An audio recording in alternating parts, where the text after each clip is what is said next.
questões pendentes. Então, eu vou começar a aula de hoje resolvendo essas duas pendentes e, e depois retorno para as aulas, as questões de hoje, do dia de hoje, né? Então, qualquer dúvida, abra o microfone, fala, porque assim, quando eu começo a compartilhar na minha tela, eu já saio aqui do ambiente, então eu não consigo ver o chat, e eu não gosto de usar o celular, porque fica dando muita esqueci o nome técnico que se dá, mas eu falo uma coisa e demora para chegar no celular, então fica um desencontro de falas e eu fico. Não é legal, não gosto. Então, deixa eu colocar aqui para compartilhar com vocês, tá bom?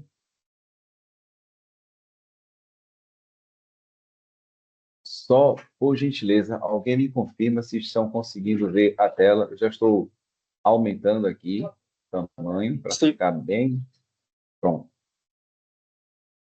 Então,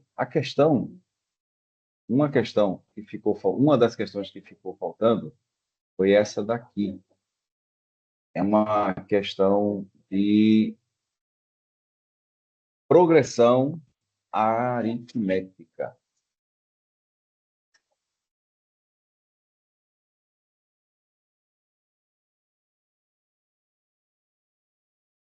Uma questão de progressão aritmética. O que é que a questão diz? Diz assim, ó, se A1, A2, A3 e A4 formam uma progressão aritmética de termos positivos, é importante essa informação, porque vejam que nos denominadores dessas frações que estão aí apresentadas, vejam que a gente tem raiz quadrada de A1, raiz quadrada de A2, de A3 e A4. Ora, não faria sentido nenhum calcular a raiz quadrada, por exemplo, de A1, se ele não fosse um termo positivo. Então encontre o valor dessa soma aqui. Vejam bem, aparentemente assim, é uma questão meio assim, trabalhosa de você manipular de forma que você encontre um resultado que expresse essa soma. Visto que a gente tem aí as raízes nos denominadores, né? A raiz quadrada de A1 mais raiz quadrada de A2 e A3, de A3 e A4. Então, de imediato, salta aos olhos a seguinte ideia: tenho que me livrar desses denominadores, né? Desses denominadores.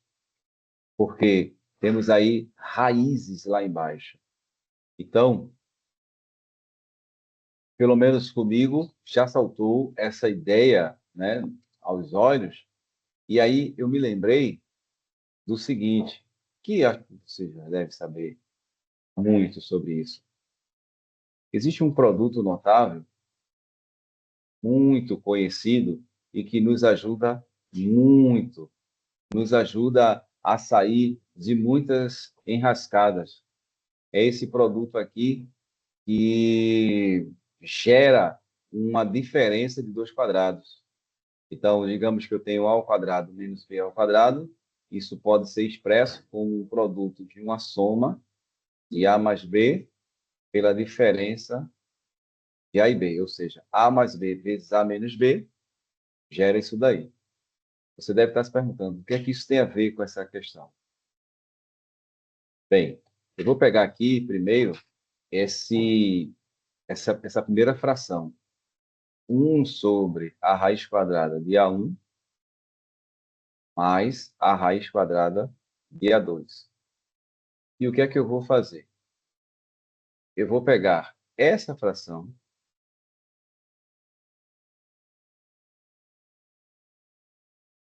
eu vou pegar essa fração e vou multiplicar essa fração por essa expressãozinha aqui, ó, raiz quadrada de A1 menos a raiz quadrada de A2 sobre a raiz quadrada de A1 menos a raiz quadrada de A2. Isso aí nada mais é do que 1, né? Ok? Então, não estou alterando essa fração. Por que eu estou fazendo isso daí? Porque lá no denominador, eu estou forçando, convenientemente, a aparecer isso. O produto de uma soma por uma diferença. Eu já tinha a soma. Faltava gerar o quê? A diferença. Então, isso vai ficar igual a 1 é neutro na multiplicação, então fica lá raiz quadrada de A1 menos a raiz quadrada de A2 no denominador, e embaixo eu tenho um produto de uma soma por uma diferença. E, conforme a gente já viu, isso fica ao quadrado do primeiro menos o quadrado do segundo. Ora, o quadrado de raiz quadrada de A1 vai ficar quem? A1. E o quadrado da raiz quadrada de A2 vai ficar apenas o quê? O A2. Sai da raiz, né? E não tem problema nenhum fazer isso, porque a gente tem números positivos, né? Então, se eu tenho a raiz quadrada, por exemplo, de 7 ao quadrado, isso vai dar 7. Não é nenhum. Ok? De forma que a gente pode agora usar a nosso favor essa informação aqui, ó. Esses A1, A2, A3 e A4 estão formando uma progressão aritmética. Então, eu vou repetir aqui no denominador o raiz quadrada de A1 menos a raiz quadrada de A2, e por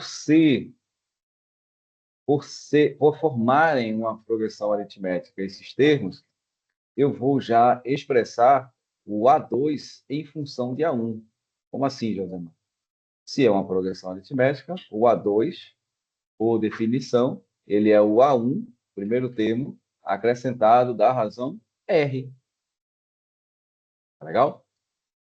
Então, isso vai ficar a raiz quadrada de A1 menos a raiz quadrada de A2, e fazendo aí o joguinho de sinais, né? A gente vai ter A1 menos A1 menos R.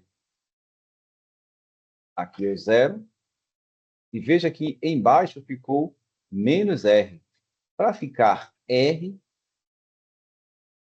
eu só vou alterar aqui em cima no numerador.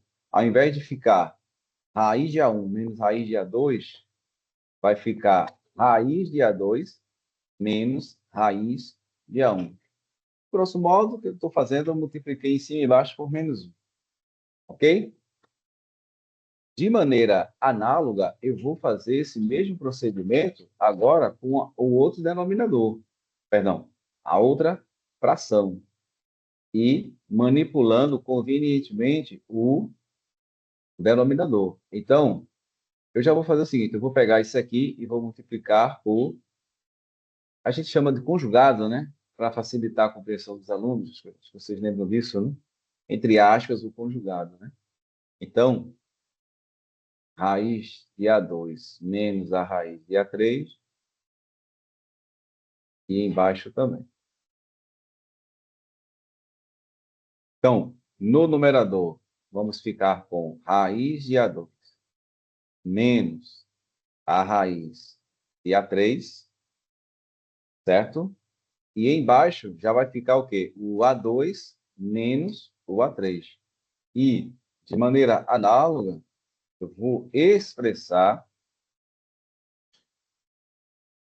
o A3 em função de A2. Ou seja, ao invés de A3, eu coloco o A2 somado com a razão. De fato, terceiro termo é o segundo, o anterior, acrescentado com a razão.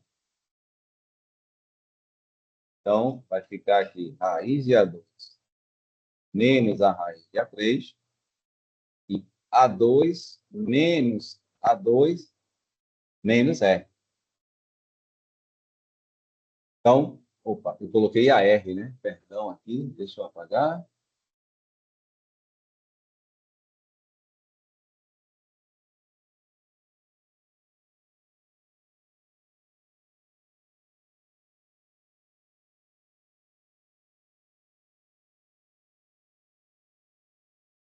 Então, vejam que no denominador, de novo, ficou menos R. O que é que eu faço? Eu coloco R e raiz A3 fica positivo e menos raiz de A2.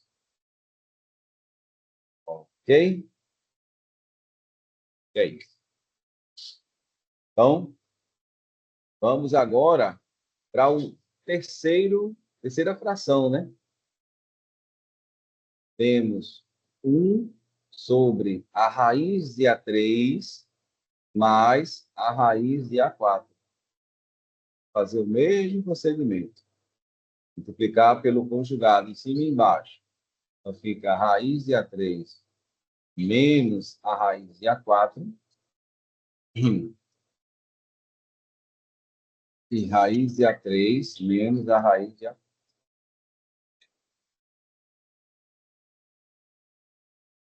Raiz de A3 menos a raiz de A4.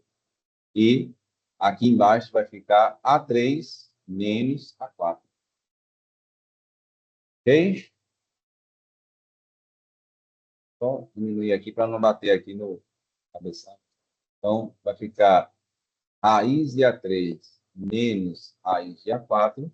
E vou expressar A4 em função de A3. Ou seja, A4 eu vou colocar A3 mais 10. Então, raiz de A3 menos a raiz de A4. Eu vou cancelar aqui, ó. Menos E. Ou seja, raiz de A4 menos a raiz de A3 sobre E. Então, vejam só. A primeira fração, ela ficou equivalente a denominador R e o numerador raiz de A2 menos raiz de A1. Raiz de A2 menos a raiz de A1. É isso? A segunda fração ficou também, vou colocar aqui para ficar assim tão não muito matemático, eu vou colocar aqui, ó. Isso aqui é asterístico, aí esse asterístico está aqui, ó. Ele é equivalente a isso. Então, a outra fração ficou raiz de A3 menos a raiz de A2 sobre R, e a terceira fração ficou equivalente a raiz de A4 menos a raiz de A3 também sobre R. A gente sabe, né, que soma de frações com os mesmos denominadores, repete o denominador e trabalha lá com os numeradores. Então, fica a raiz de A2 menos a raiz de A1 mais a raiz de A3 menos a raiz de A2 mais a raiz de A2, né? Aqui é A2 mais raiz de A4 menos a raiz de A3. Deixa eu mudar aqui a corzinha. Vejam que eu tenho raiz de A2 positivo e negativo aqui, ó. Então, cancela. Tenho mais raiz de A3 menos raiz de A3. Só sobrou o quê? Sobrou lá em cima o raiz de A4 menos, aqui, ó, raiz de A1 sobre R. E é exatamente isso aqui a resposta. Beleza? É só trabalhosazinha, né? Mas deu para entender a ideia, gente? Para essa questão?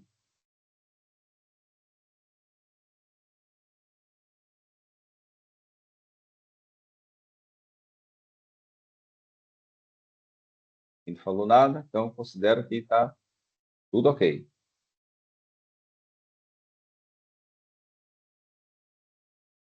Essa também ficou faltando, eu tinha esquecido disso. Ó.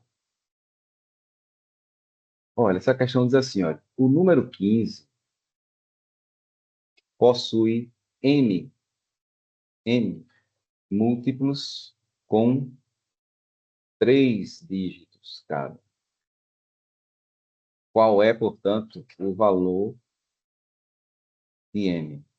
Em outras palavras, quantos múltiplos de 15 existem, de forma que esses caras são sempre números com 3 dígitos. Em outras palavras, entre 100 e 999, né? O primeiro número de 3 dígitos é o 100 e o último é quem? 999. Então, a gente precisa saber qual é o primeiro múltiplo de 15 depois do 100 e quem é o último múltiplo de 15 antes de 999, porque ambos não são múltiplos de 15, né? Ok? O 999 é fácil de concluir, porque 999 não termina nem 0, nem 5, né? Porque para ser múltiplo de 15, tem que ser de 3 e de 5, né? São primos entre si. Então para ser múltiplo de 5, tem que terminar ou em 0 ou em 5. 999 não termina, né? Então, qual seria a ideia, né? A gente pega 100, que é o primeiro, e divide por 15. Veja que 15 cabe exatamente 6 vezes, né? Em 100, sobrando, portanto, 10. Em outras palavras, né? O último múltiplo de 15 com 2 dígitos é quem? O 90, né? 6 vezes 15, 90. Então, o próximo múltiplo de 15 vai ser o 90 mais 15, né? Os múltiplos de 15 vão de 15 em 15, ou seja, 105. Então, o primeiro cara aqui, o primeiro múltiplo de 15 de 3 dígitos é o 105. Como é que eu descubro qual é o maior de 3 dígitos? Aí agora eu pego 1000, beleza? Que é o primeiro com 4 dígitos e divido por 15. Já sabe que aqui cabe, no 100, cabe 6 vezes, sobra 10, 0, 6 vezes novamente, né? Sobram o quê? 10. Se sobrou 10, isso significa dizer que 15 cabe 66 vezes em 1000, sobrando 10. Em outras palavras, 15 vezes 66 dá quanto? 990, né? Se sobrou 10, é porque o último múltiplo de 15 com 3 dígitos é o 990. Ou seja, só eu tirar essa sobra, né? Então, o que é que eu coloco aqui? 990. Porque eu já coloquei isso aqui dentro do parênteses, lembrando exatamente o que de uma progressão aritmética, né? Por que progressão aritmética? Porque os múltiplos de 15 vão de 15 em 15, né? Beleza? Ou seja, é uma progressão aritmética de razão 15. Aí vocês já sabem, já estão cansados de saber que a fórmula do termo geral de uma progressão aritmética é a n igual a 1 mais n menos 1 vezes a razão. O AN seria o 990, que é o último múltiplo de 15 com 3 dígitos. O A1 é 105. O N é exatamente o que a gente quer saber, né? Que é a quantidade de termos. e o R, 15. E aqui é só continha de padaria. A gente vai ficar aqui com 15N menos 15 mais 105. Estou fazendo já a distributiva aqui, igual a 990. E continuando aqui, vai ficar 15N menos 15 mais 105 dá exatamente o quê? 90, né? 90. Quando eu passar para lá, vai ficar menos 90. Então, 900, né? Então, 900 dividido por 15. Ora, se 90 por 15 dá 6, 900 dá 60. Então, são 60 múltiplos de 15 de 3 dígitos, né? Ok? Dúvidas? Final, né? E por fim, ficou faltando uma de geometria.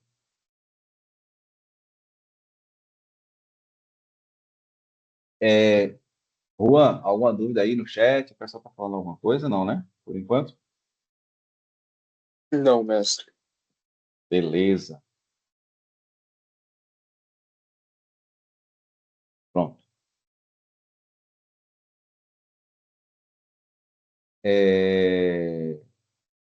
Continuemos. Sejam R e S retas paralelas. Isso é importante. Ó. Paralela. Determine a medida de lambda. Essa letrinha grega aí, representando esse ângulo aqui. Ó. Olha aqui. Ó. Lambda está aqui. Então, vocês viram aí, né, com o professor, eu acho que é Hélio, que está trabalhando geometria com vocês, né? Agora falhou a memória. Vocês viram retas paralelas, né, cortadas por transversais, né? E aí, nesse assunto, a gente se depara com vários problemas interessantes. Então, aqui estão a reta R, perdão, S, R. Temos aqui algumas coisinhas transversais a essas duas retas, né?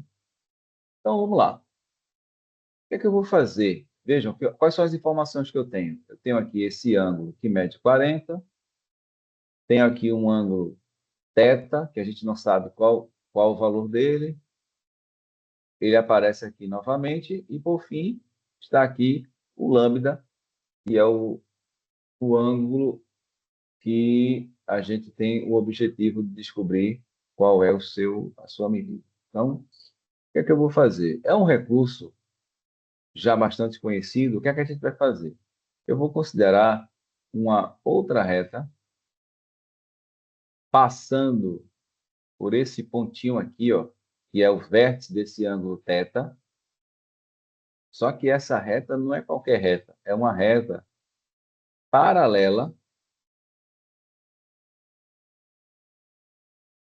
tanto a S como a R. Na verdade, bastava ser paralela a S, né? Se é paralela a S, e pelo fato de S ser paralela a R, também vai ser paralela a R. Vou chamar aqui essa reta de reta T.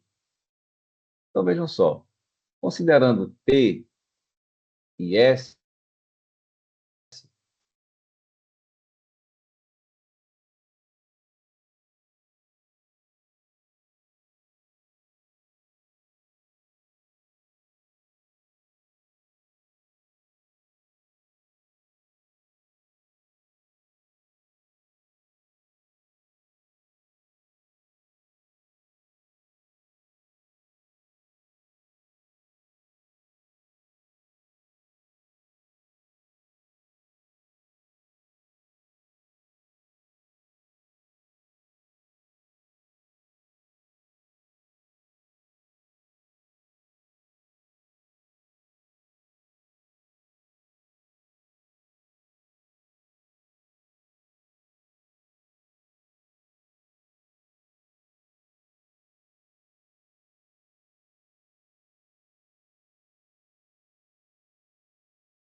Eu estou vendo aqui já uma mensagem do Juan.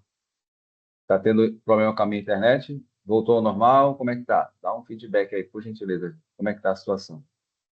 Sim, agora Piorou? dá pra te ouvir. Piorou? Não, agora está Pronto, bom. Dá acho que pra te ouvir. pronto. Acho que foi uma instabilidade local aqui. Pronto. Então, aqui também é 40, né? Retas paralelas cortadas por transversais. Eu considerei aqui as retas R e S. De maneira análoga, R, T e R são paralelas e aqui eu teria uma outra transversal. De forma que, assim como eu considerei na abordagem anterior, eu tenho aqui um par de ângulos são chamados de altérnios internos, ou seja, o 30 que está aqui, ele vai aparecer aqui também. De forma que a gente conclui que esse ângulo θ, ele vai medir 40 mais 30, ou seja, vai ser igual a 70 graus. Ora, notem que ele está aqui e também aparece aqui, ó, 70 graus. Só que agora, considerando S e R, eu tenho aqui essa transversal, ó. De forma que temos aqui outro par de ângulos chamados de altérnios internos, ou seja, esse θ também vai estar aqui. E aí já vou colocar o quê? 70 graus.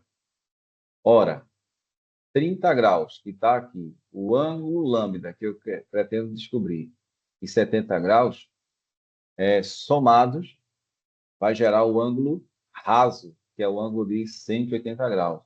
Ou seja, lambda mais 30 mais 70 é igual a 180 graus. Acabou, né? Aqui é 100, passando para lá, vai ficar 180 menos 100, lambda igual a 80 graus, conforme resposta. Beleza? Então, resolvendo essa questão aqui, eu concluo a ficha anterior e agora eu vou voltar aqui porque eu vou parar esse compartilhamento e vou compartilhar a outra lista, tá bom? Deixa eu já fechar essa daqui, tá aqui para salvar.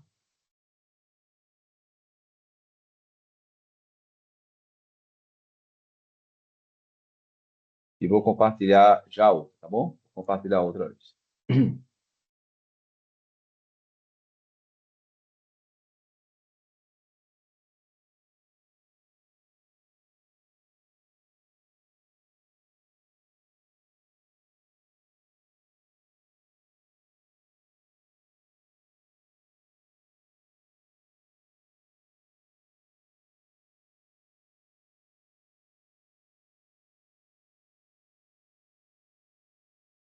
Está compartilhando, gente? Não sei se está já aparecendo aí na tela de vocês. Sim. Tá? Ótimo. Deixa eu só aumentar aqui a.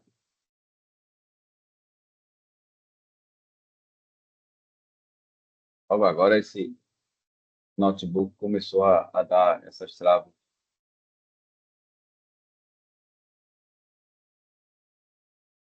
Enquanto ele está se reestruturando aqui, alguma dúvida, gente? Por gentileza, falem. Estou me sentindo aqui bem monótono, assim, somente eu falando, voando de vez em quando. Alguém tem alguma coisa para falar? Alguma ideia?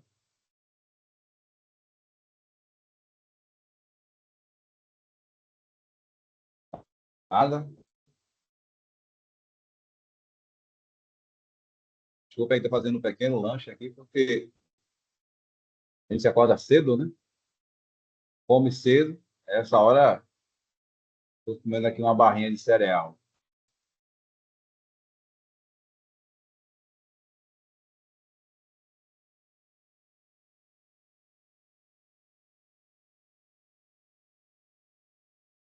Pronto. Tá um tamanho legal aí?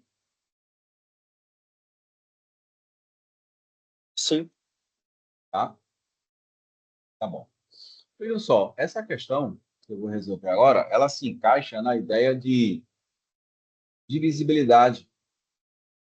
Também a gente pode abordar do ponto de vista de progressão aritmética, sem problemas nenhum. Essa questão diz o seguinte, foi uma questão da OBM, hein? Olimpíada Brasileira de Matemática.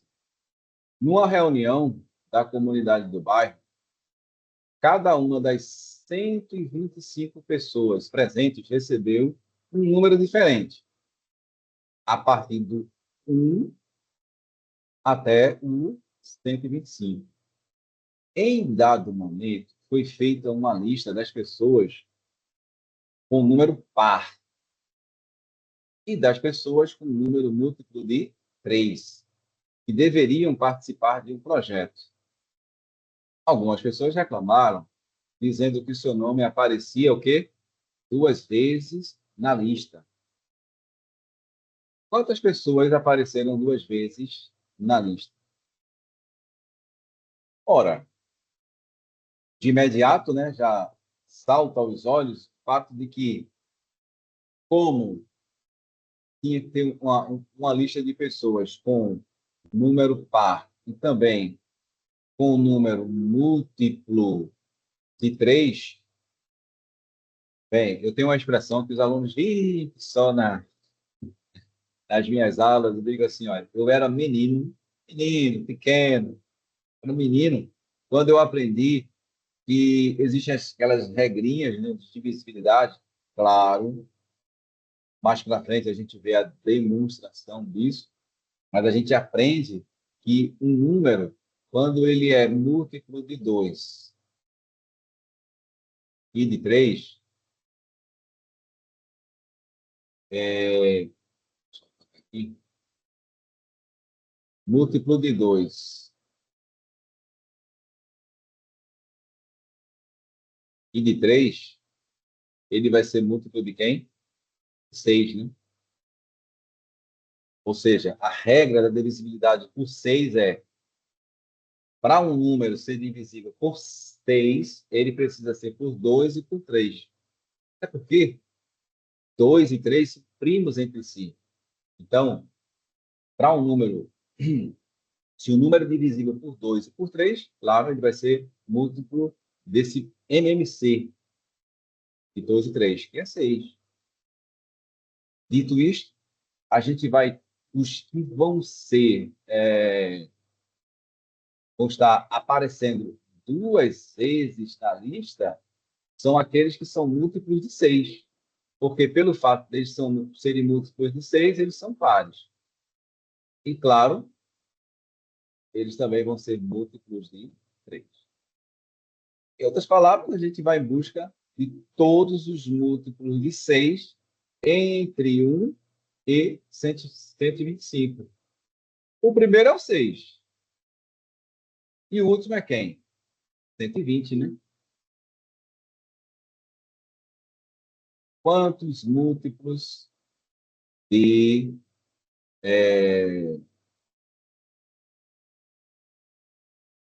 6 tem entre 6 e 120? Veja que eu coloquei aqui o penúltimo, é 114, né? Mas só vou pegar 120 e dividir por 6, né, gente? A gente descobriria exatamente aí esses caras. Mas vamos mostrar a quantidade desses caras, né? Mas vamos mostrar isso via progressão aritmética, né? Mais um recurso, né? Para que você não tenha essa ideia.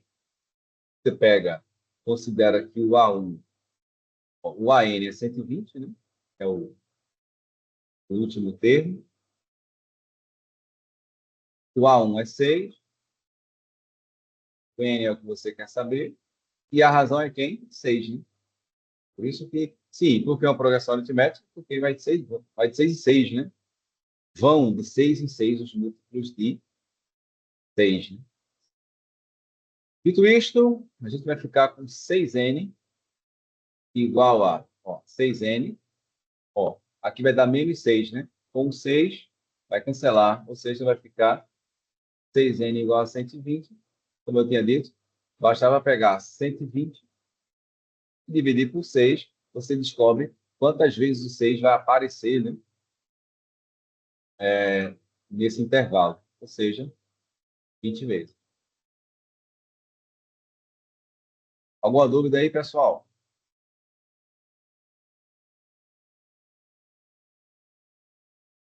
Não, né?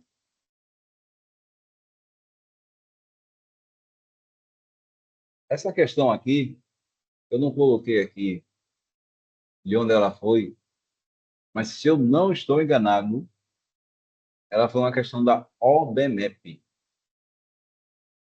Pede para calcularmos o menor número que, dividido por 24, 30 e 45, deixam resto 11, 17 e 32 nesta ordem. Olha só. Se, digamos que seja x, esse número.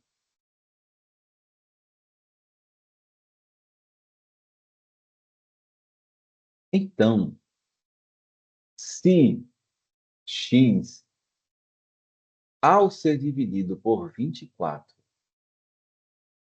deixa resto 11, então,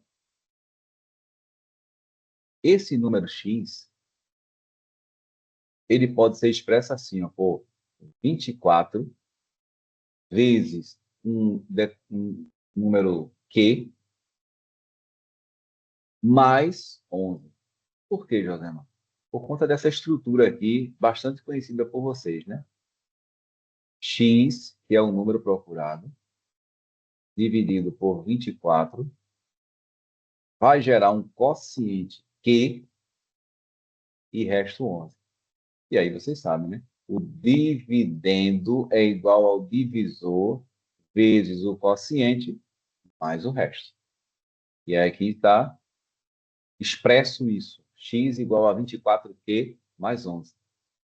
Por outro lado, esse mesmo número x também, segundo informações da questão, quando ele é dividido por 30, deixa resto 17. Logo, x é igual a 30 vezes um certo Q1, porque não necessariamente vai ser o mesmo quociente, mas o que importa é que agora deixa resto 17.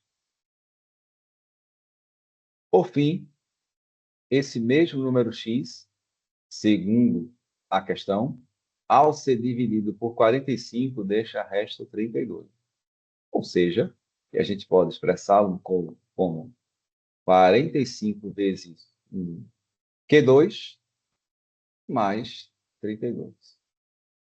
Gente, tem algumas questões de matemática que você tem que ficar olhando para ela assim, por alguns momentos, para surgir uma ideia.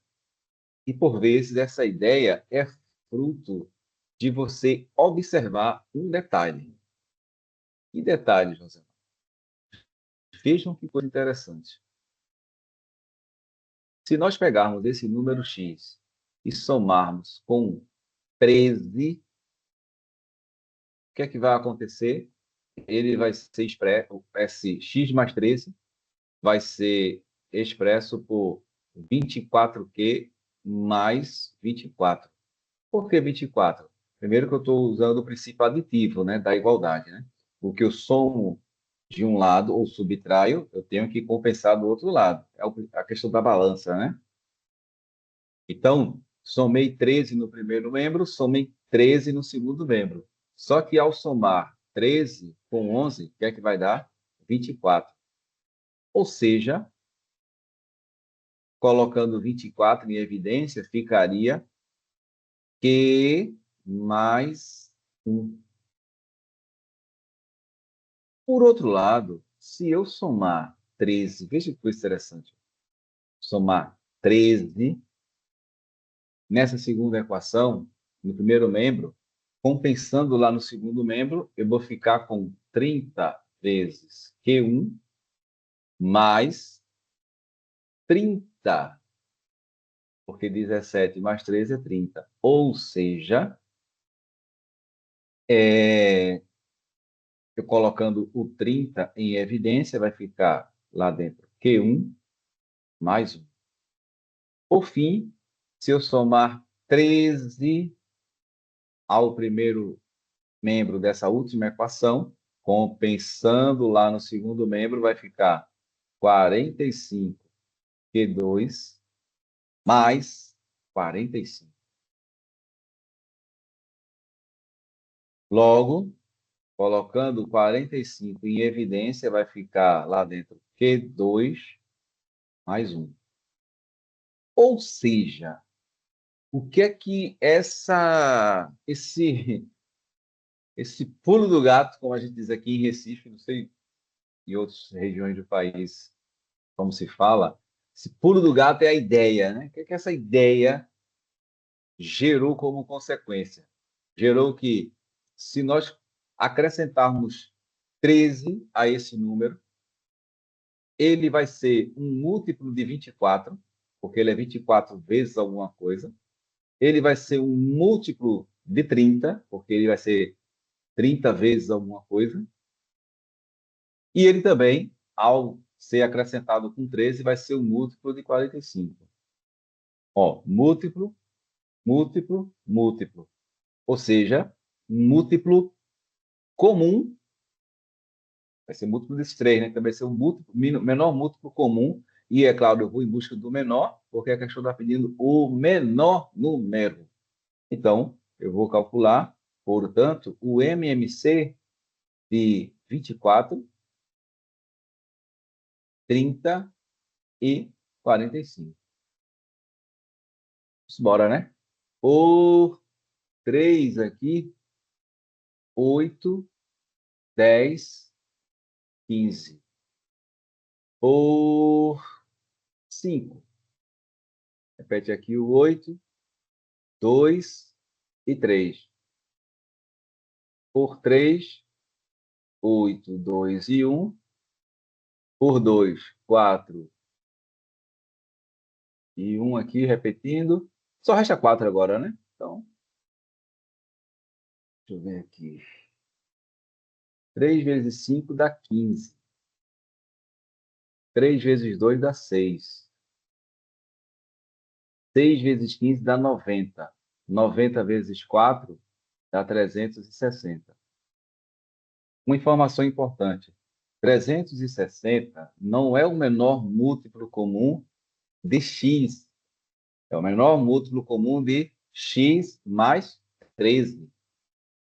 Então, se eu quero descobrir quem é esse menor número que é acrescentado com 13 gera um múltiplo comum de 24, 30 e 45, basta eu pegar 360, beleza? E tirar 13. Tirando 13 e 360, o que é que sobra? 347. Ou seja, vamos lá. 360 é um menor número que, multiplicado, que é múltiplo de 24, de 30 e de 45. Só que eu quero o menor número que, quando eu dividir por 24, 30 e 45, ou seja, o menor múltiplo comum desses caras, que, na verdade, eu quero que deixe resto 11, 17, 32. E esse número, a gente viu que é esse x aqui, ó. Mas lembrando que esse x a gente acrescentou quanto? 13 para gerar todas essas consequências. Então, eu tiro de 360 13 e, portanto, esse é o x aqui. 347. Gente, deu para entender? Ficou confuso?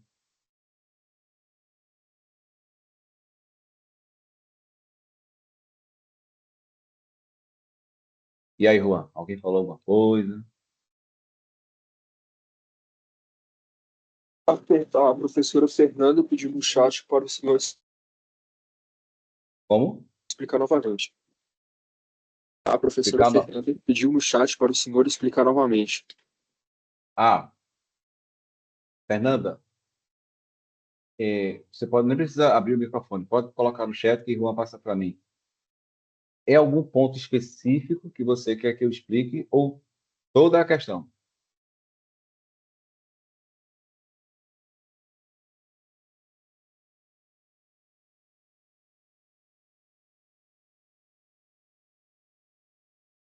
Ela respondeu? Toda a questão. Boa. Quando é no quadro, né? A gente, o instante é paga, sim, presencialmente, né? Mas aqui, zero estresse, eu não tenho estresse com isso, não. Eu apago, eu apago e faço de novo. Porque assim, como o espaço aqui é pequenininho, eu não sou um cara muito tecnológico, não, viu? Estou tentando ser. Aí, na minha cabeça, quando eu não sou tão tecnológico assim, funciona assim, apago, faço tudo de novo. Depois, João, você que é o tecnológico aí, você e Matheus, acho que é Matheus, né? O outro monitor, dá ideias aí pra gente em relação a isso daí. Mas Tá assim, eu vou bom. fazer isso. Eu vou. Vamos lá. Agora, vou ser um pouquinho mais rápido, né? Porque a gente já. Veja, eu chamei seja X esse número, né? Seja X. Esse número. Qual o número? O número que, ao ser dividido por 24, 30 e 45, respectivamente, deixam esses restos aqui. Então, seja X esse número. Então, esse número X, ele é 24 vezes que seria o quociente dessa divisão, mais o resto. Mas quem é o resto? 11. Esse X também vai ser 30 vezes um outro quociente, e claro, Q1, mas que poderia, problema nenhum, ser o Q, né? O que eu falo, o resto que eu chamei aqui. Mais, o resto não, o quociente, perdão. Mais agora o resto dessa divisão, que segundo a questão é 17. E por fim, esse x também pode ser o 45 vezes um Q2 mais 32. Some 13 em cada uma dessas equações, primeiro membro e segundo membro. Ao somar 13, eu vou ter x mais 13 é igual a 24Q mais 24. X mais 13 vai ser igual a 30Q1 mais 30. E x mais 13 vai ser 45Q2 mais 45. Ou seja, isso daqui vai gerar um múltiplo de 24. Isso aqui vai gerar um múltiplo de 30. E isso daqui vai gerar um múltiplo de 45. Traduzindo, esse número x somado com 13 é múltiplo de 24, é múltiplo de 30 e é múltiplo de 45. Então, quem é o menor múltiplo de 24, 30 e 45? Eu vou calcular o MMC de 24, 30 e 45. E conforme a gente viu, dá 360. Isso é um cálculo mais fácil de fazer. Só que esse 360 é múltiplo não de x, é múltiplo de quem? Menor múltiplo comum não de x. Perdão. Esse número 360 é o menor múltiplo comum de 24, 30 e 45. Beleza. Só que lembrando que quem gerou esse 360 não foi apenas o X que eu disse, chamando esse número, foi o X mais 13. Ou seja, esse número, esse menor número, somado com 13, ele resulta em 360. E quem é X, portanto, 360 menos 13, 347. Então, o menor número, que ao ser dividido por 24, 30 e 45, deixando esses restos aqui, respectivamente, é o 347. Por exemplo, se a pergunta fosse qual é o menor número que, ao ser dividido por 24, 30 e 45, deixa resto zero, seria quem? O 360, porque é o menor múltiplo comum desses caras aí. Mas como eu quero que deixe resto 11, 17, 32, obrigatoriamente, esse cara tem que ser não 360, tem que ser quem? 347. Foi necessário acrescentar 13, né? Para chegar a 360. Espero que tenha ficado um pouquinho mais claro.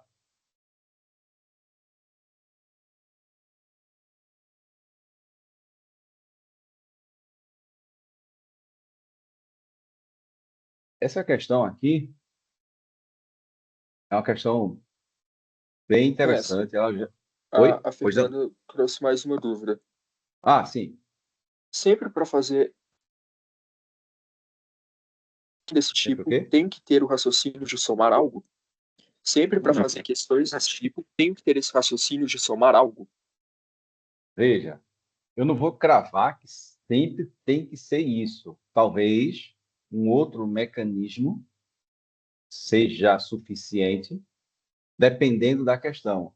Mas, em geral, questões nesse formato aqui, em que deixa um tal dividido por um número, né? No caso aqui, o primeiro foi o 24, deixa resto 11, 30, 17, aí deixa resto 17, 45, deixa resto 12. Muito provavelmente, chamando de x esse número, ele somado por algum valor, aí vai depender muito da sua visão na hora. Veja, o que é que para mim saltou aos olhos? Eu olhei aqui para o 24 e observei que, opa, 11, falta 13 para chegar ao 24. Olhei para o 30 e vi aqui 17. Eu disse, opa, peraí, está faltando também 13 para chegar a 30. E 45, 32, opa, falta 13 para chegar a 45. Já viu a sacada, né? Calculei o menor, percebi que precisava acrescentar 13 para que ele fosse o menor múltiplo comum desses caras. Aí acrescentei, calculei o MMC e depois tirei 13. Beleza, Fernanda? Sugiro sempre, diante desse modelo de questão, tentar observar se esse artifício vai funcionar. Ok?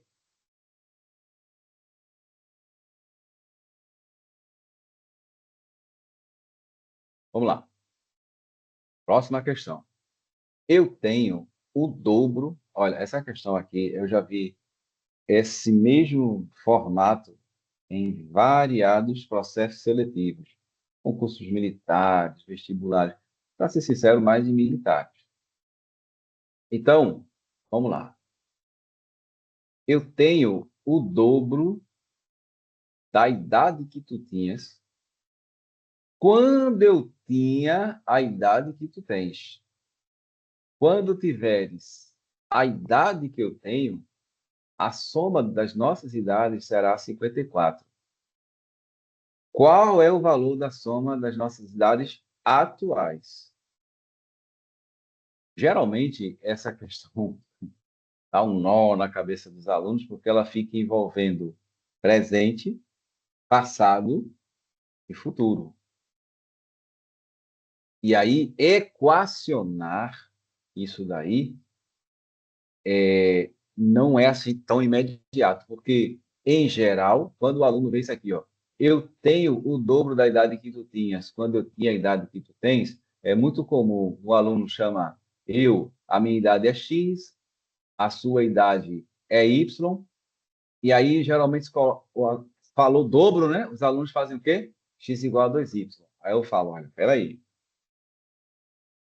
a questão não está falando que atualmente a minha idade é o dobro da sua. A questão está falando que eu tenho o dobro, não da idade que tu tens, é da idade que tu tinhas. Quando eu tinha a idade que tu tens. Então a gente precisa modelar isso daí. Aí os alunos, eita, professor, que negócio difícil. Não, calma. Ó, para mim, quando eu era adolescente, questão é antiga, como eu disse, né? Não que eu seja antigo. Antiga é só Carlos Clay lá, Wagner. Mas eu, quando fui deparado com essa questão, não essa exatamente, mas uma muito parecida, era adolescente, né? Então, funcionou para mim, na época, eu colocar exemplos. Foi quando eu tive essa cara. Como assim? Eu pensei assim, vamos lá. Digamos que eu tenha, sei lá, 30 anos e determinada pessoa tenha 20, 22 anos. Notem que a diferença é de 8 anos. Quando 30, a pessoa que tem 30, eu, no caso, tinha 22 anos, essa diferença de idade vai continuar sempre, é eterna, né? Consequentemente, essa que tinha 22 anos, ela tinha 22 menos essa diferença aqui, ó, de 8 anos. Ou seja, se a de 30, né? Se a de 30 voltou para o passado, ou seja, ela voltou 8 anos, porque é a diferença de idade. Então, a que tem 22 vai ter 22 menos 8, ou seja, ela vai ter 14, né? 14 anos. Então, e de fato, a diferença de 22 para 14 é 8, são 8 anos, né? Então, a diferença de idades ela permanece constante. O que andou para trás em relação a um, o outro também tem que andar para trás. Ou seja, o que foi que eu pensei? A partir daí, eu disse, peraí, então deixa eu criar um modelinho aqui, né? Vou modelar. Então, se aqui sou eu, tu. Então, eu tenho X e tu tem Y. Quando eu tinha Y, ou seja, eu andei para trás, né? A diferença de idades, ou seja, o X menos Y. Então, esse que tem Y vai para onde? Ou seja, o tu vai para Y menos X menos Y, que é a diferença de idade.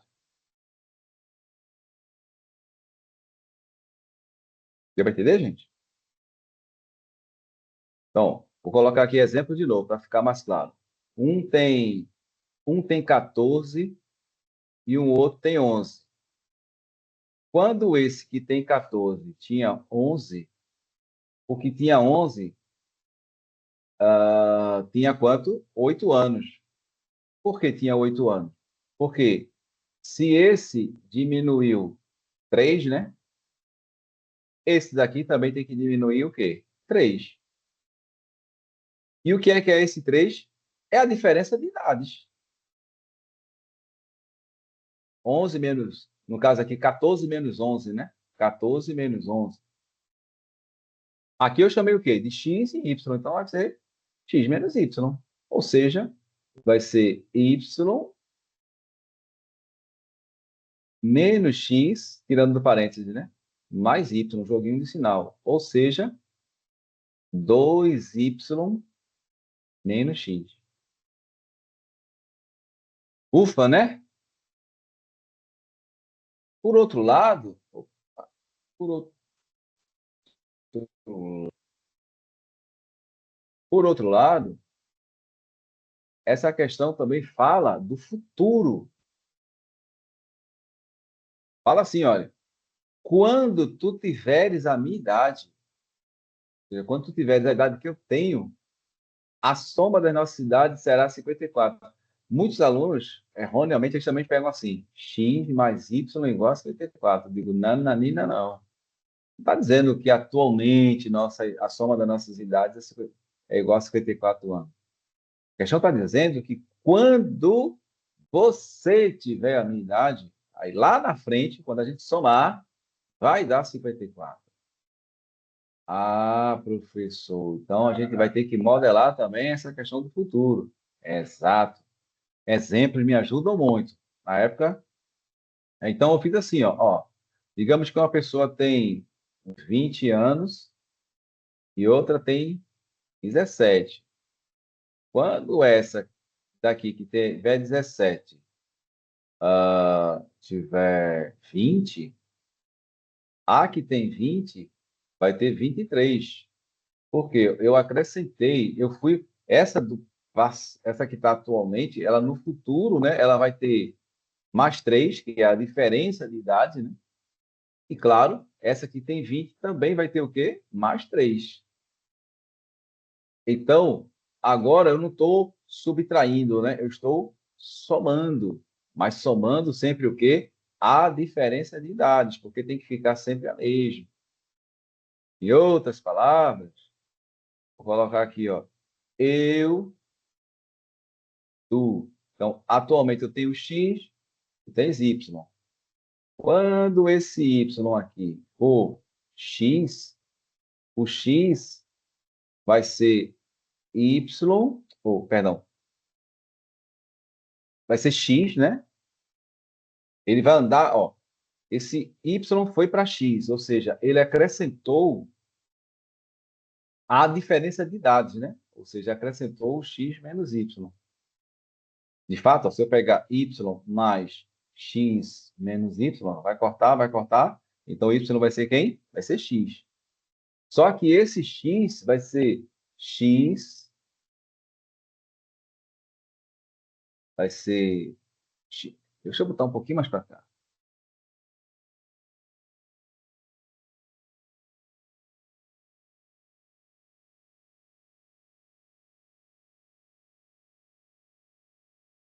Ó, aqui, ó.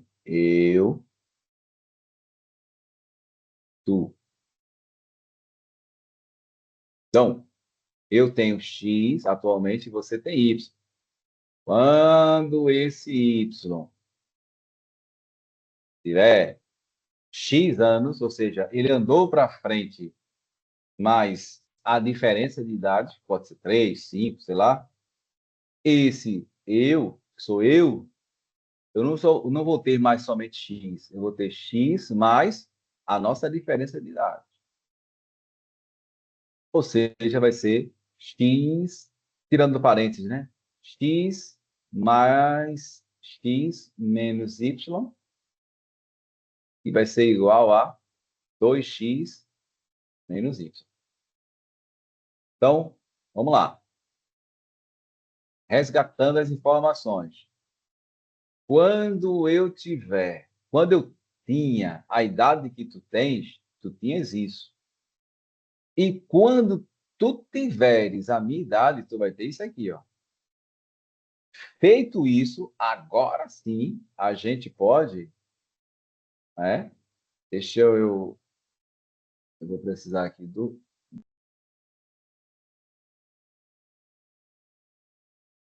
Tem que descer aqui um pouquinho. Pronto. Aí agora eu vou trabalhar as outras informações. Quais outras informações, Josemar? Ó, eu tenho o dobro. da idade que tu tinhas quando tu tinhas a... tá vendo? É um trava-língua danado. Eu tenho o dobro da idade que tu tinhas quando eu tinha a idade que tu tens. Então, eu tenho, ou seja, é o hoje, o quê? O dobro, duas vezes. Eu tenho o dobro da idade que tu tens? Não, da idade que tu tinhas, quando eu tinha a idade que tu tens. E qual é a idade que tu tinhas? Segundo o nosso modelo aqui, ó, olha aqui, ó. 2y menos x. Ou seja, x é igual a 4y menos 2x. Passando esse menos 2x para lá, vai ficar x mais x, né? Então, 3x é igual a 4y. Pronto. Guardemos essa primeira informação. A questão também fala, ó, quando tu tiveres a idade que eu tenho, nossa, a soma lá no futuro vai ser 54. Então, quando tu tiveres a minha idade, teremos juntos. Então, quando tu tiveres a minha idade, ou seja, você vai ter X. E eu vou ter o quê? Segundo a questão, eu vou ter 2y menos x. Então, essas são as nossas idades no futuro, né? Aqui, esse x representa a idade que tu terás, né? Quando você tiver a minha idade. E esta daqui é a idade que eu também vou ter lá no futuro. Aliás, é 2y menos, é 2x menos y. Perdão, gente, eu coloquei errado aqui. Ó. Quem me avisou? Olha, já ia errando. Então, esta é a minha idade no futuro, né? 2x menos y, teremos juntos 52 anos. Então, olha, 3x, 3x menos y é igual a 52. Ora, mas aqui a gente já descobriu que quem é o valor de 3x? Ó, 3x é igual a 4y. Então, eu vou colocar, ao invés de 3x, eu vou colocar o quê? 4y menos y igual a 52. Ou seja, 3y vai ser igual a 52. E 52 dividido por 3 dá quanto? 14? 14? Não. Tem alguma coisinha. Teremos juntos quantos anos, meu Deus? 54, 54. Sabia que é uma coisa errada? 54. 54. Eu já adianto que não, assim, não é uma questão fácil, não. Essa é uma questão bem cascudinha. Cascuda toda. 54. Então, aqui é 54. E 54 dividido por 3 dá 18.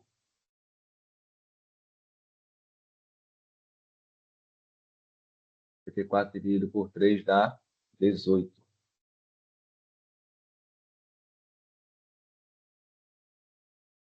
Pronto.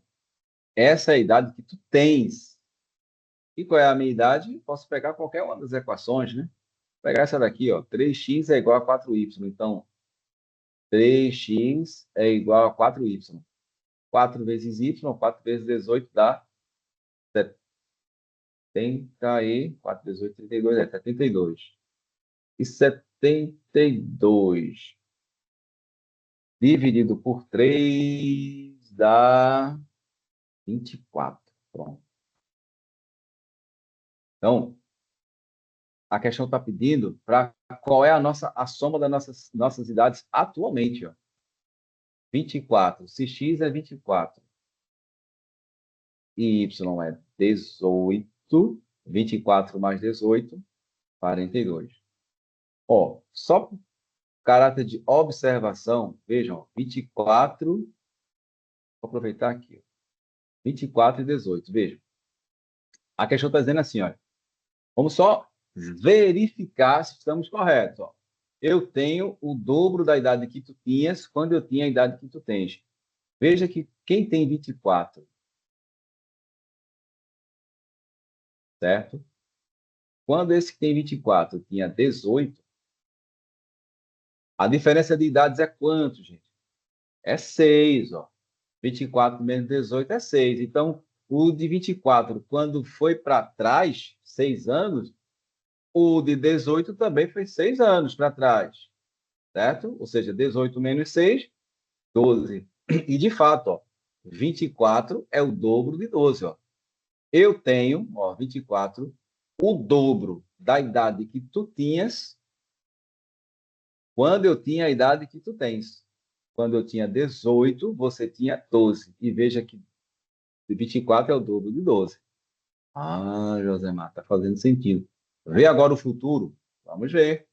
Quem tem 24 atualmente e o que tem 18 atualmente, veja que quando esse 18 tiver 24, o que tem 24 vai andar 6 anos para frente. O de 18 andou 6 anos para frente, o 24 vai andar 6 anos para frente, que é a diferença de idades, ou seja, 24 mais 6, 30.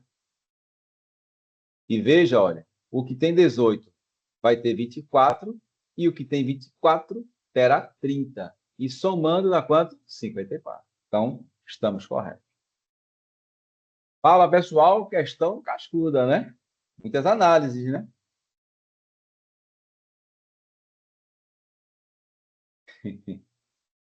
E aí, Juan? Acho que o pessoal aí está falando, meu Deus, deu um nó na minha cabeça aí, né? Mas é uma questão muito bonita, assim, é uma questão bonita, bonita pra caramba.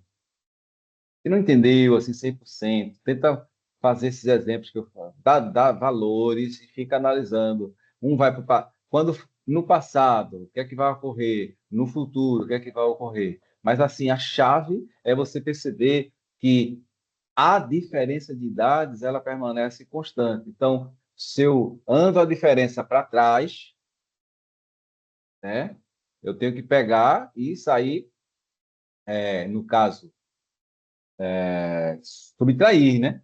Subtrair. Se eu for para frente, eu tenho que acrescentar. Sempre a diferença.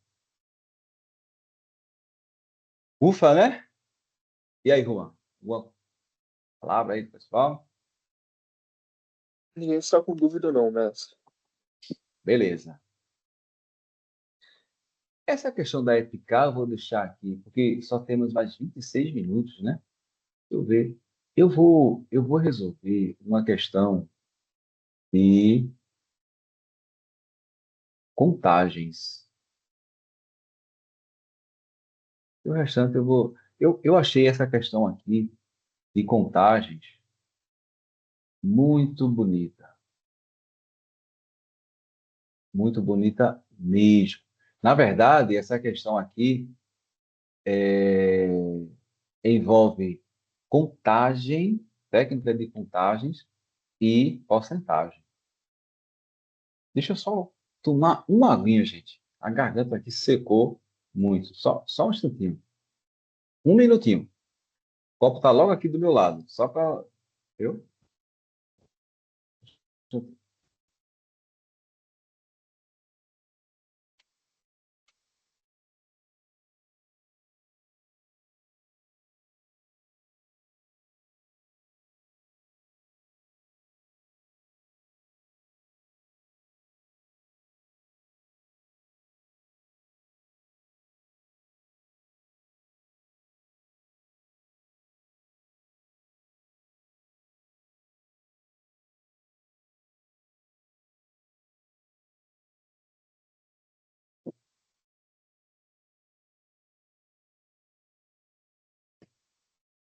Pronto. De volta. Veja só. Eu, eu tenho uma lembrança que caiu no ENA, inclusive, essa questão. Caiu na prova do ENA. Diz o seguinte, ó. Um grupo de N rapazes e 2N moças disputou um torneio de tênis. Todo competidor jogou exatamente uma vez, com cada um dos outros competidores. Ou seja, não teve ida e volta, certo? Só foi um jogo,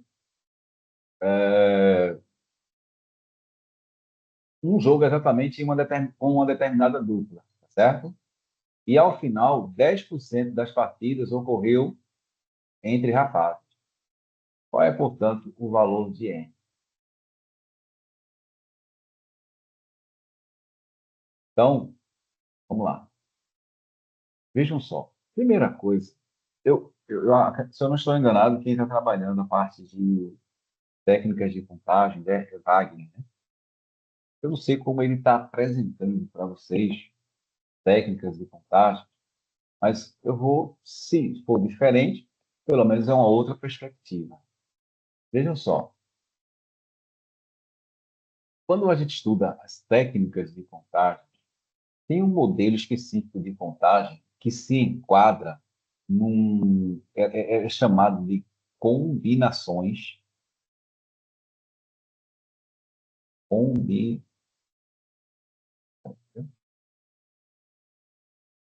combinações simples. Creio eu que vocês já viram esse tipo de contagem, chamado de combinações simples.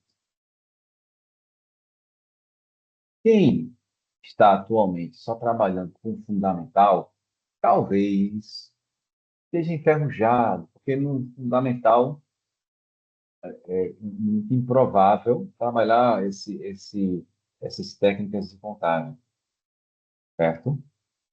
Então, se você está há bastante tempo trabalhando só com fundamental, talvez que esteja enferrujado. Por isso que eu vou ser bem, assim, bem cadenciado. O que é que caracteriza uma contagem chamada de combinações simples? É quando de um grupo de N elementos, você vai escolher sempre P elementos, onde P é menor ou igual que N. Em geral é menor, né? Certo? E essa escolha P, ela é não ordenada. Josemar, como assim não ordenada? É quando, ao escolher. Pronto, deixa eu ser mais claro. Eu tenho 10 pessoas, e dessas 10 pessoas eu vou escolher três, sempre três, para formar uma comissão que represente essas 10. De quantas formas eu posso fazer isso? Veja, eu tenho que buscar ver quantas são as possibilidades de escolher três pessoas de um grupo de 10 para formar uma comissão. Esta escolha, a gente diz que ela não é uma escolha ordenada. Por que ela não é uma escolha ordenada? Porque se dentre essas 10 pessoas tem uma pessoa A, uma pessoa B e uma pessoa C, não importa a ordem de apresentação dessa comissão, sempre vai ser a mesma comissão. Por exemplo, eu posso apresentar e dizer assim, gente, a comissão escolhida vai ser composta pelas pessoas A, B e C. Se eu disser, olha, essa comissão é formada pela pessoa B, A e C, o fato de ter alterado a ordem de apresentação não gera uma nova contagem. Eu não tenho duas comissões por conta disso. Não, permanece a mesma comissão. É diferente quando se, ao invés de escolher três pessoas para formar uma comissão, eu tivesse agora o seguinte problema: eu vou escolher três pessoas para serem o representante, o vice e o secretário, certo? Desse grupo. Ou seja, uma pessoa que vai ser o principal representante, digamos que na ausência dele teria o vice, e o secretário, para de repente organizar alguma situação, ser um porta-voz, etc. e tal. Então, se eu disser que a pessoa A é a secretária, a pessoa B é a representante e C a vice, se eu mudar a ordem de apresentação, eu gero um novo grupo, certo? Seria diferente de B a C, ou seja, B o representante, A o vice e C o secretário. Esse tipo de contagem não se enquadra nas combinações simples, é chamado, né, oficialmente, aí no livro de dados, de arranjo simples, que não é o caso aqui. E aí você deve estar se perguntando, mas Josemar, por que você tem certeza que essa situação aí é de combinações, é uma contagem de combinações simples? Porque, veja só, a questão está dizendo que é um torneio de tênis, e claro, para um torneio de tênis eu preciso de dois oponentes, né? E, segundo a questão, todo competidor jogou exatamente uma vez com cada um dos seus competidores, ou seja, significa dizer que desse total de pessoas, eu vou sempre escolher duas. Digamos, a pessoa A e a pessoa B fazem parte desse grupo. E aí, essas pessoas, ao serem escolhidas, elas vão jogar. Mas vejam que é indiferente eu dizer que a pessoa A vai jogar com a pessoa B ou a pessoa B vai jogar com a pessoa A. Vai ser a mesma partida, porque cada competidor vai jogar exatamente uma vez com cada um dos seus outros competidores. É diferente daquelas competições em que tem o jogo de ida e volta. Então, quando eu digo assim, a partida hoje vai ser A contra B. Em termos de futebol, por exemplo, a gente sabe que vai ser a partida na casa, né? Do time A ou da pessoa A, e, e a pessoa B é o visitante, né? Do contrário, seria B contra A. Então, uma nova partida, certo? Então, espero que tenha ficado claro que se trata de um caso de combinações simples, porque não é uma escolha ordenada. Dito isto, dito isto, vocês devem estar se perguntando, e como é que se descobre a quantidade de possibilidades dessas escolhas? Bem, eu não vou, até porque já são 10h43 e você já deve ter visto, talvez com Wagner, mas existe uma fórmulazinha matemática para calcularmos o número de combinações simples de n elementos, a gente diz tomados P a P, porque eu sempre estou escolhendo P elementos de um grupo de n elementos. Bom, então, essa formulazinha, ela é expressa assim, é n fatorial sobre p fatorial multiplicado por n menos p fatorial. Creio eu que vocês já estão carecas de saber como o que é um fatorial de um número. Então, estou partindo do pressuposto que vocês sabem calcular. Então, primeiramente, vamos lembrar que a questão fala que o número de partidas de rapazes ocorreu o quê? 10%. Foram 10% das partidas. Tipo assim, suponha que foram, sei lá, 200 partidas no total, e dessas 200 partidas, 20 obrigatoriamente foram de rapazes. Irmã, por que você sabe que é 20? É porque se eu pegar 20 e calcular a razão entre 20 e 200, que é o total, veja que cortando aqui, aliás, não precisa nem disso, né? Se eu dividir aqui por 2, né, vai ficar 10. E se eu dividir aqui por 2, vai ficar o quê? 100. Ou seja, essa fração aí representa exatamente o quê? O 10%.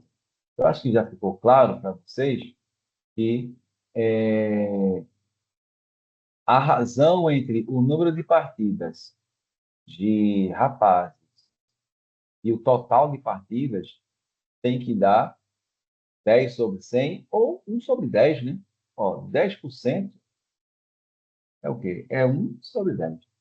Então, meu passo 1, eu vou descobrir o total de partidas. Qual o total de partidas? Vejam só. Foram com 2N moças e N rapazes. Quanto é que é 2N mais N? 3N. Tá travando, né?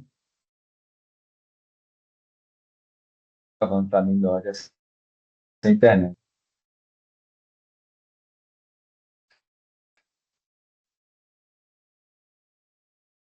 Parou, né?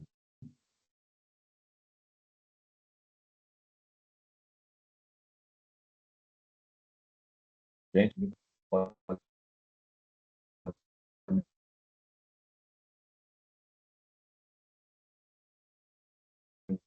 dar.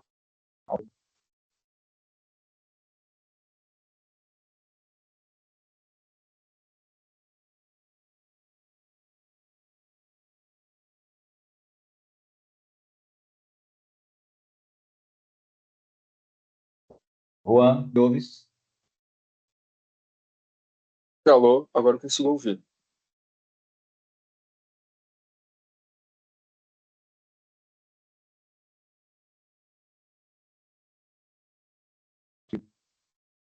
Agora tá melhor, né? Melhorou, né? Sim, agora tá melhor. Pronto, pronto. É porque aqui em Recife, nós estamos no inverno, né? E toda vez que tem um inverno aqui, internet oscila muito, né? Porque estão muitas chuvas e tal. Então, talvez essa seja uma possível explicação para esse travamento de vez em quando. Mas vamos lá. O total de partidas, tem que lembrar o seguinte: qual é o total de pessoas? São N rapazes e 2N moças. Eu acho que N mais você 2N. Oi? parou de transmitir sua tela. Ah, Compartilhar foi? ela. Você Ah, parou de sim. compartilhar Então, sua tela. Sim. acho que parou sem querer, sem eu mexer. É, exatamente, acho que fruto dessa oscilação aí de internet. Pronto, agora está aparecendo, né? Sim, agora tá certinho. Pronto. Então,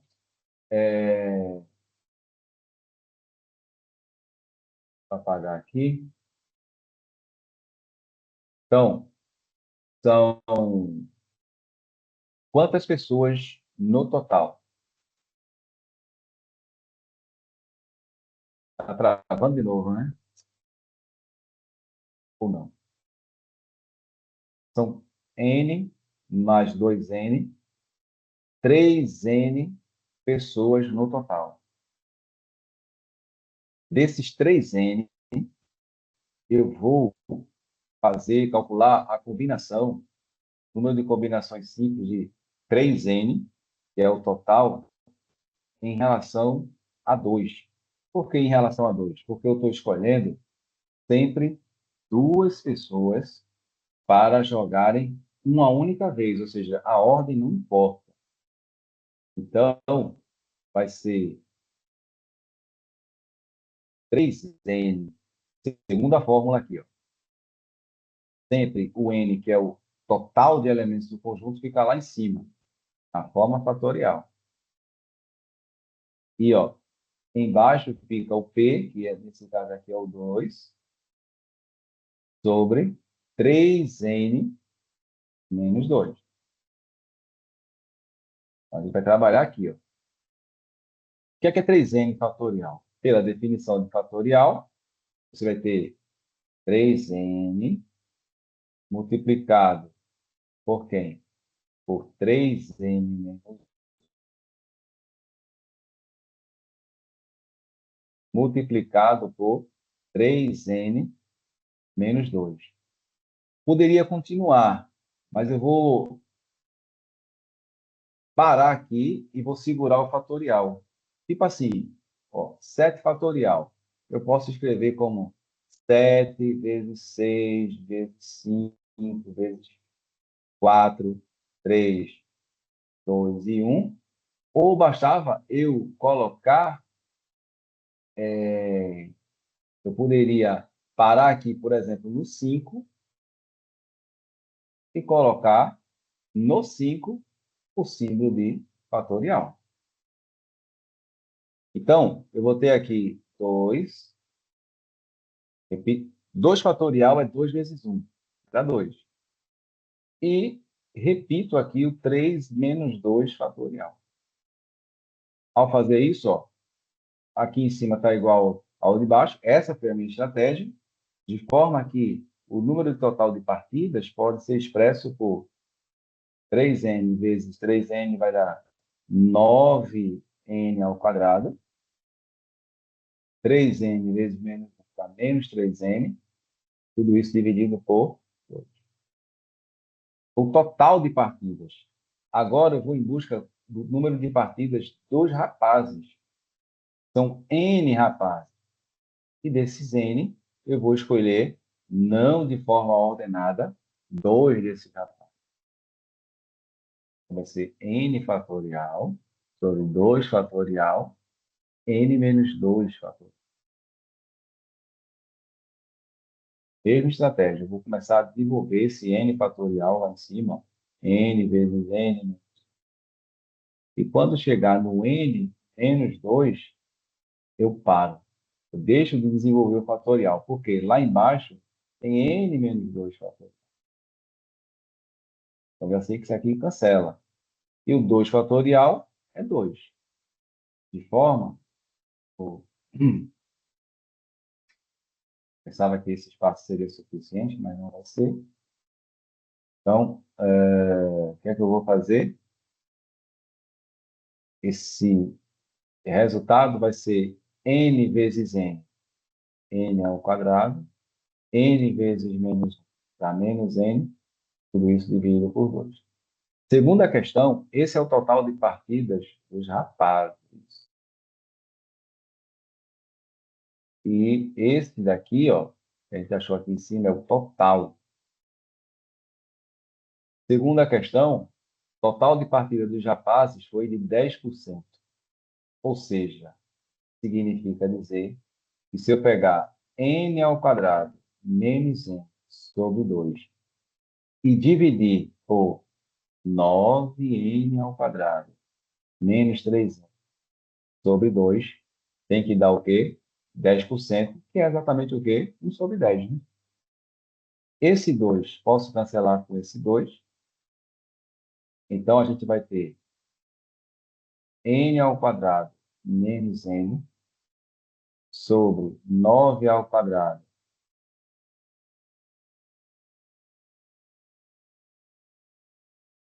9 ao quadrado.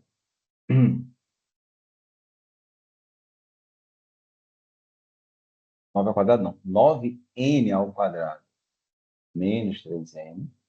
Tudo isso igual a 1 sobre 10. Multiplica aí meio pelos extremos, a gente vai ter 10n ao quadrado menos 10n igual a, quando multiplicar aqui por 1, 9n ao quadrado menos 3n. Passando esse 9n ao quadrado para cá, vai ficar 10n ao quadrado menos 9n ao quadrado, n ao quadrado. Menos 10n mais 3n, quando passar para lá, vai ficar menos 7n, igual a zero. Coloco o n em evidência. Qual é a solução, portanto? Vou colocar aqui, ó. N vai ser igual a zero. Para que n vezes n menos 7 seja igual a zero, n é igual a zero ou n igual a 7. É claro que não faz sentido para o problema n ser igual a zero, só resta, portanto, n igual a 7. Não é uma questão também simples, assim. É uma questão que, primeiro, você tem que interpretar e ver que se trata de uma combinação, no caso de combinações simples, misturado com porcentagem.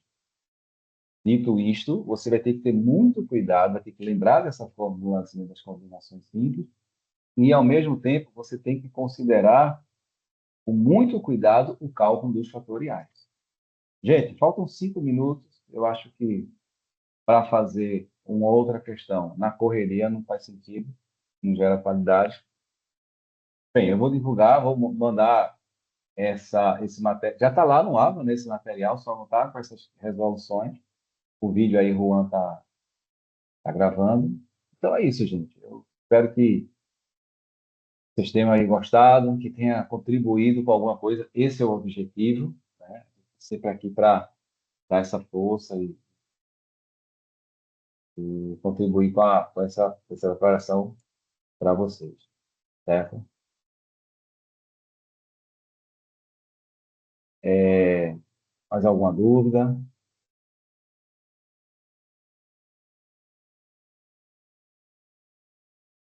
Espero que tenha ajudado aí. Tá bom, gente? Alguém quer falar alguma coisa?